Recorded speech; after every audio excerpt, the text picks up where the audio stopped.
Assalamu alaikum wa rahmatullahi wa barakatuh. Paix sur ceux qui suivent la guidée. Paix et bénédiction sur le prophète sallallahu alayhi wa sallam, sur ses compagnons, ses amis, sa famille, ainsi que sur tous ceux qui le suivront de bonne foi jusqu'au jour du jugement. À nouveau, une semaine très chargée au niveau d'actualité, etc. On va essayer de retenir l'essentiel et d'en tirer quelques leçons et commentaires, Inch'Allah. Avant de commencer, petite parenthèse. Manifestement, je reçois des menaces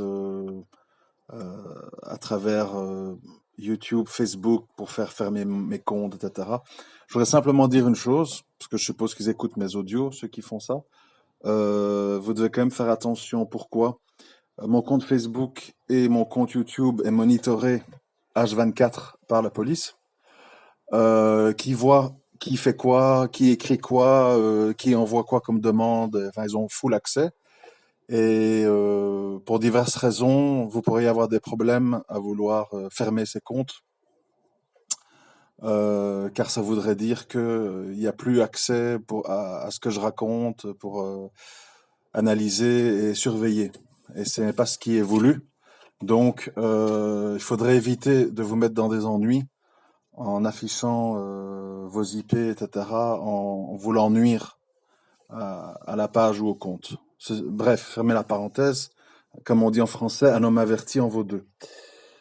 Ensuite, oui, donc rentrons dans le vif du sujet. J'ai intitulé cet audio Je suis Brunei, je suis Nouvelle-Zélande. Et je vais m'expliquer pourquoi.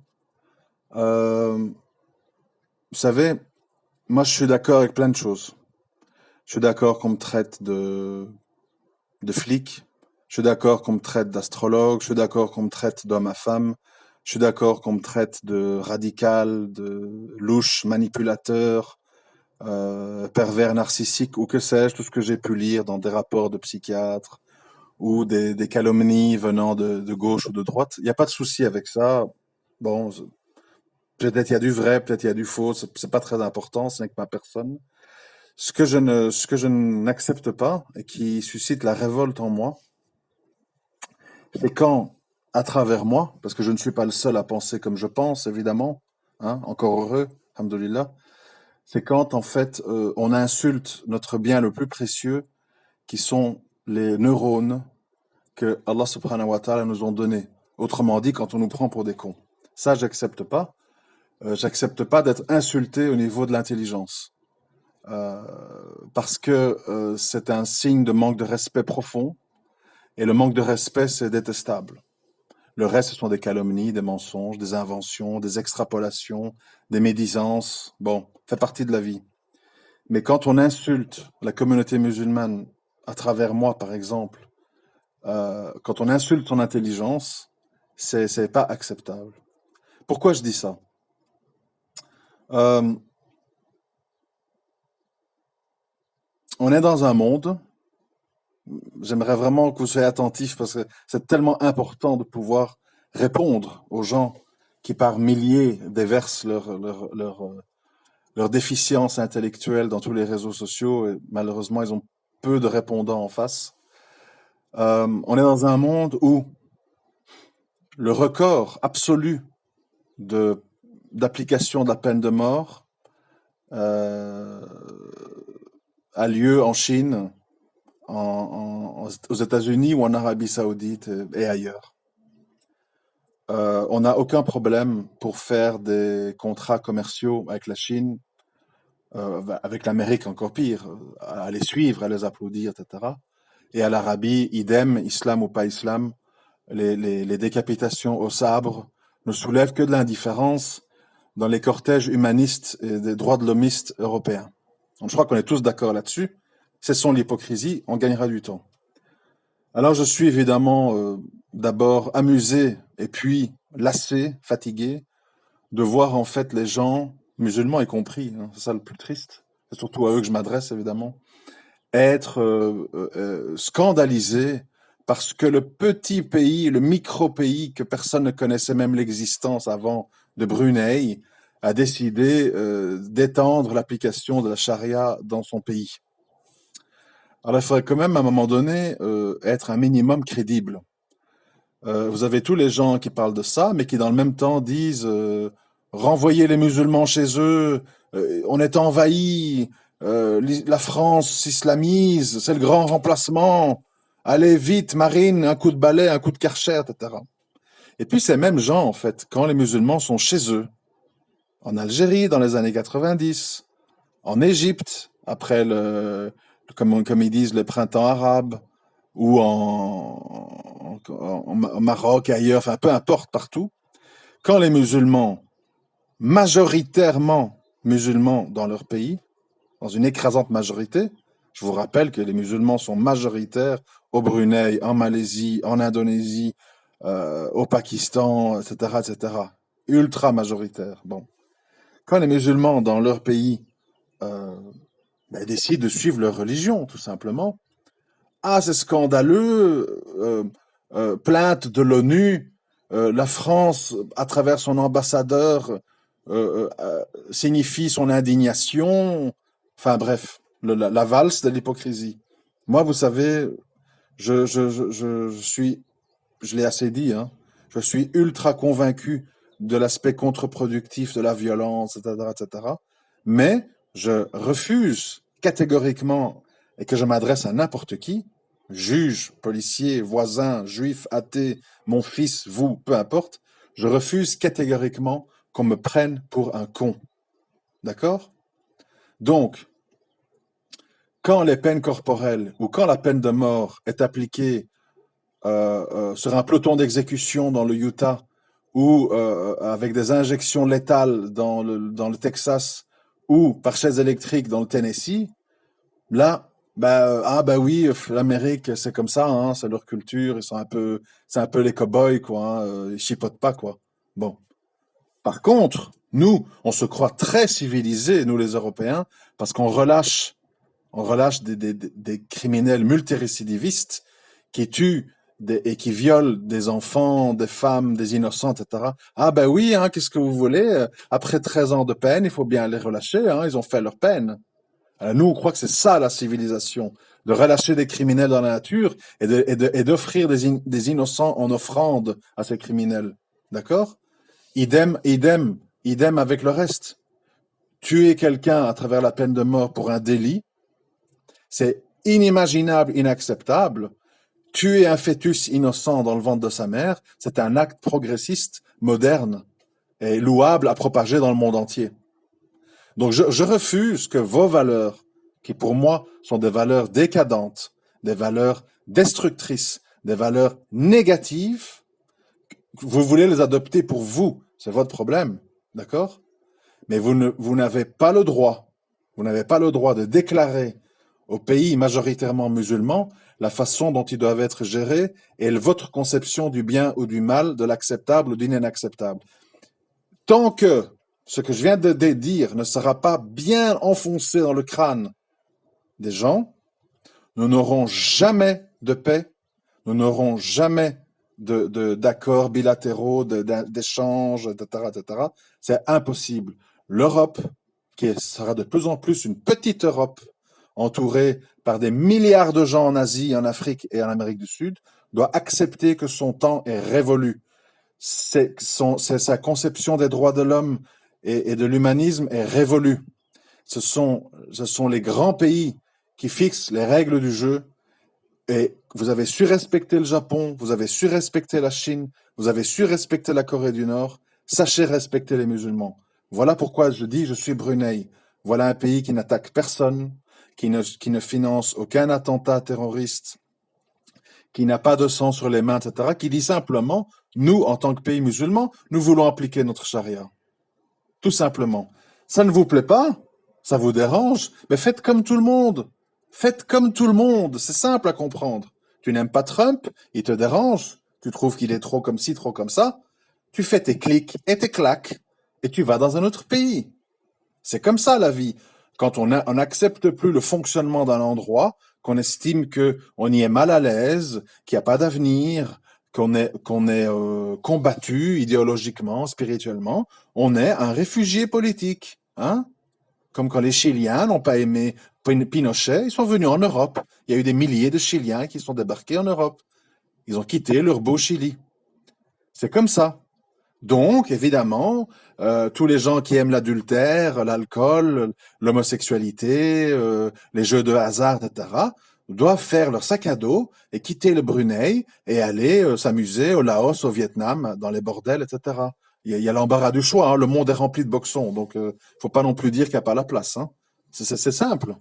C'est c'est- c'est ce que j'ai dit aux musulmans, d'ailleurs. On va pas dire que je dis que aux autres.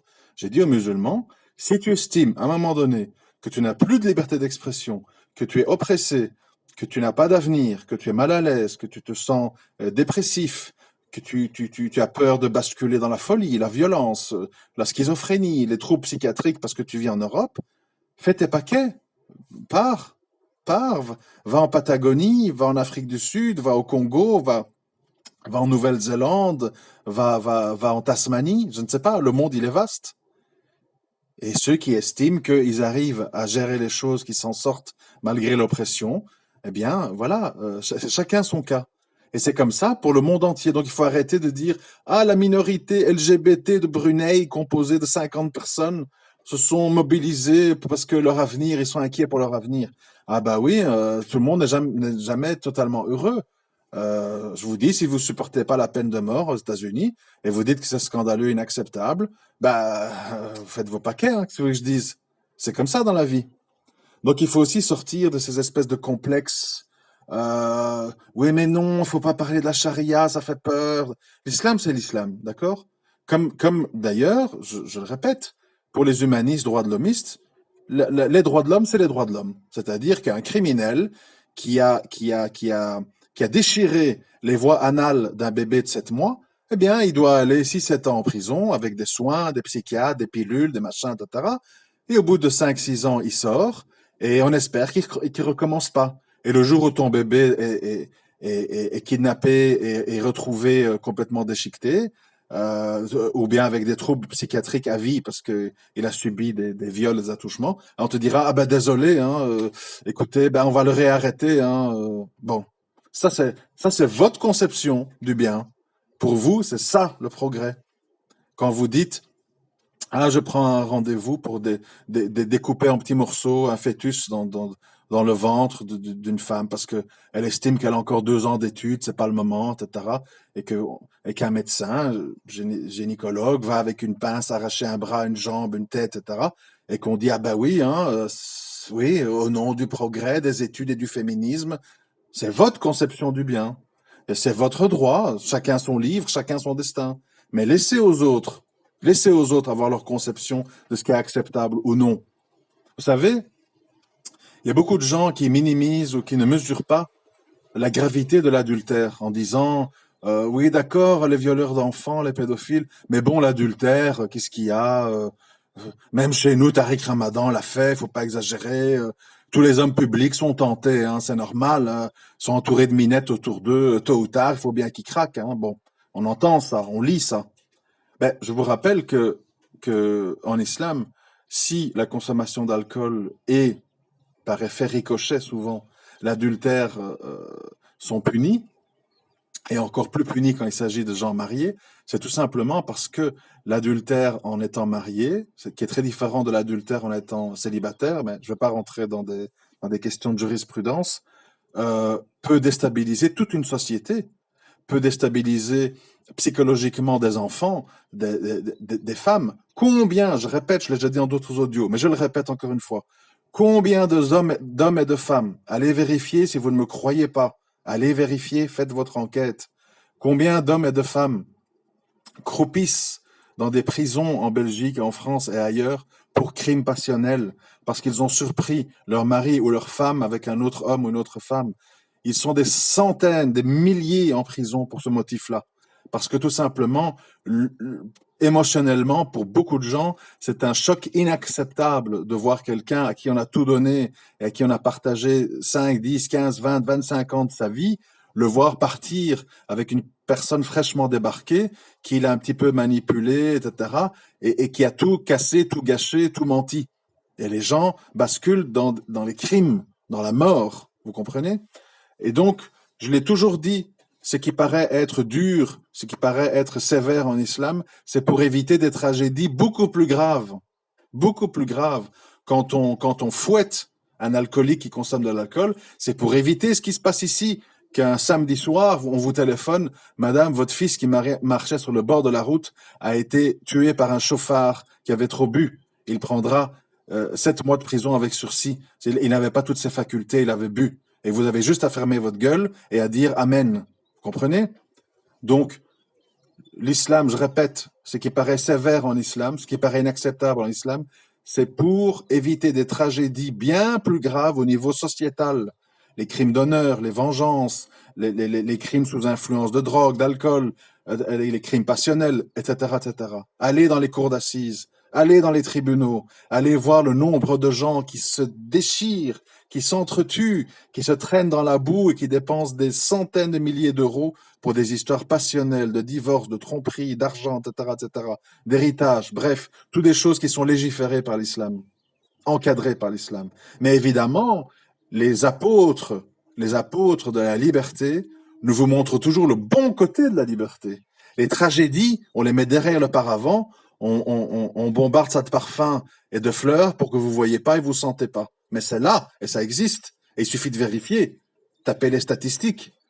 Tapez dans Google combien de morts à cause de l'alcool sur les routes. Tapez, faites des recherches au lieu de bavasser et de parler avec les émotions de gens qui ont des complexes d'infériorité.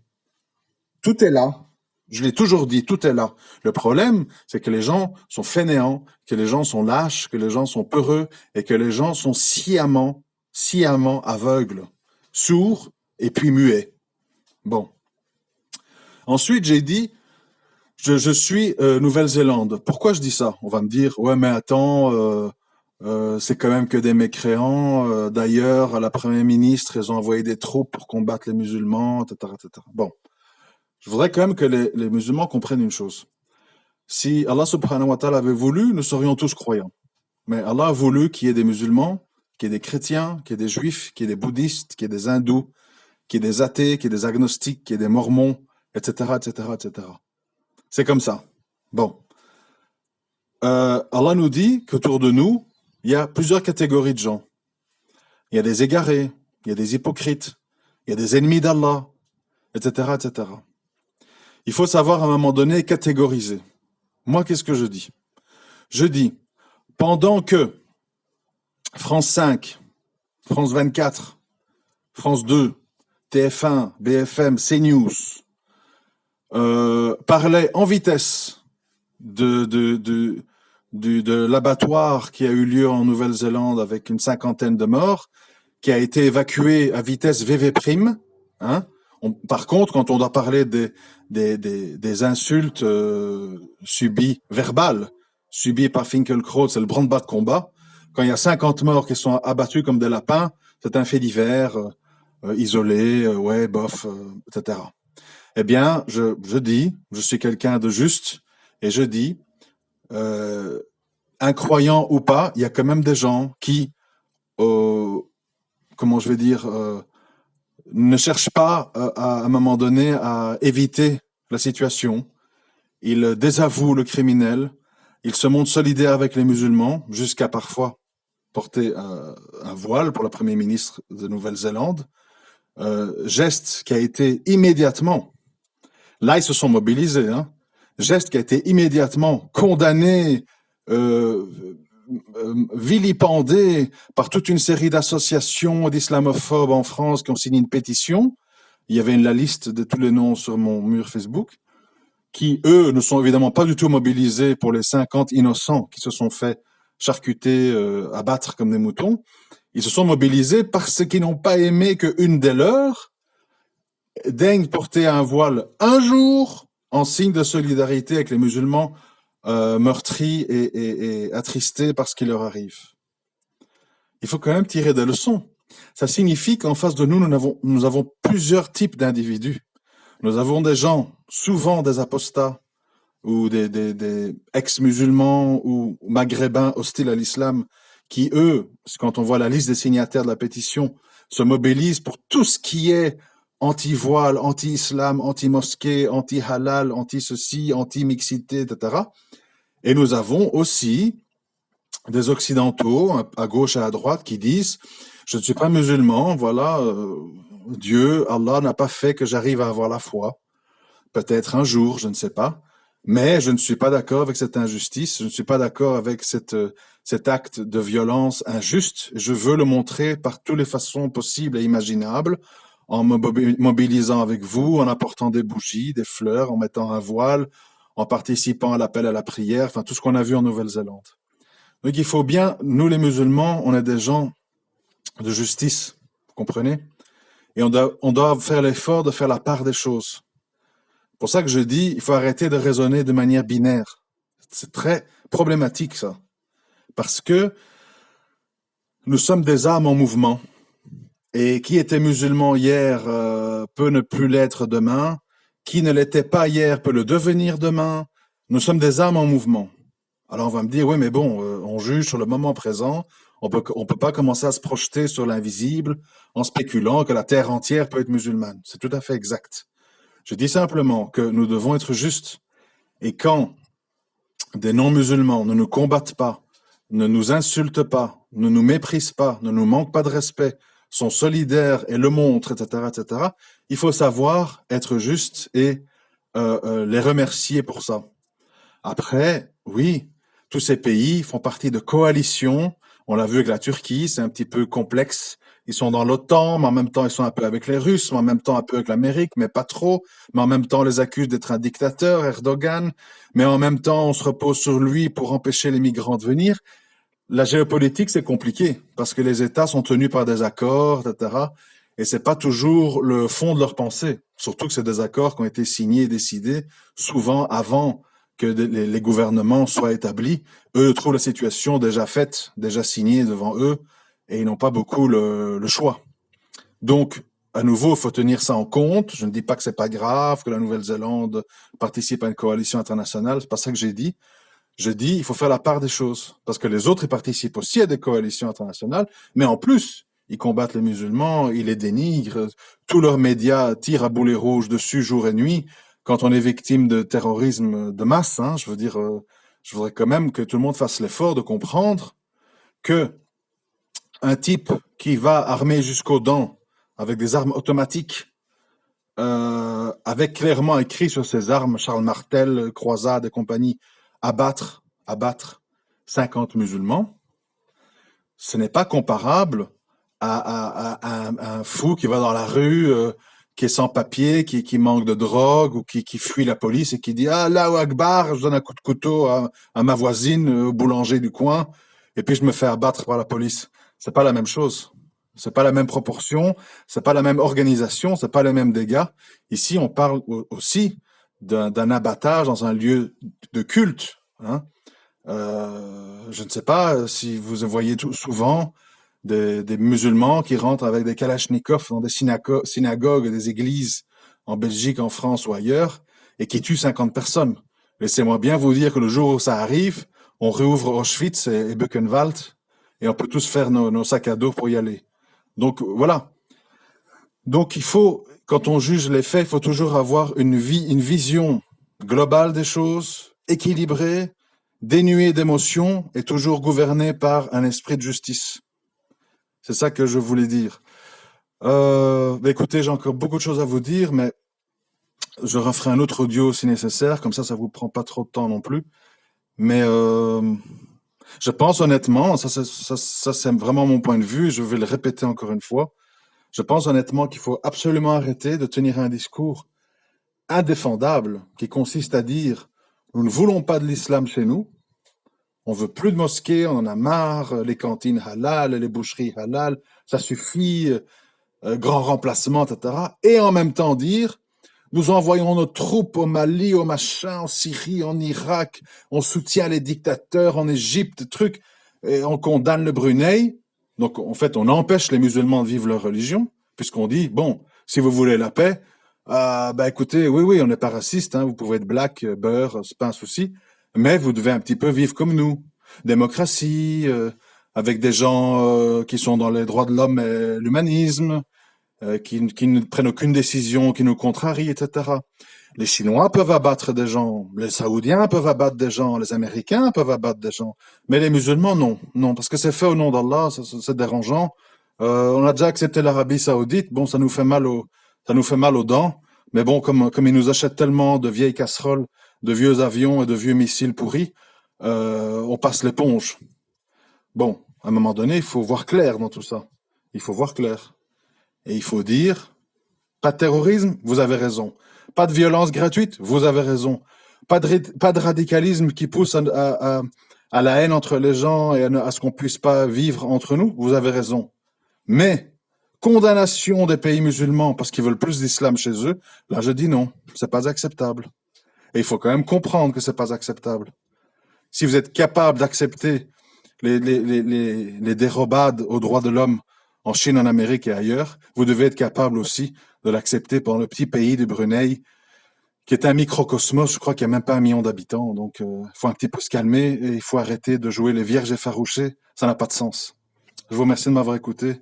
À très bientôt, Inch'Allah. Assalamu alaikum wa rahmatullah wa barakatuh.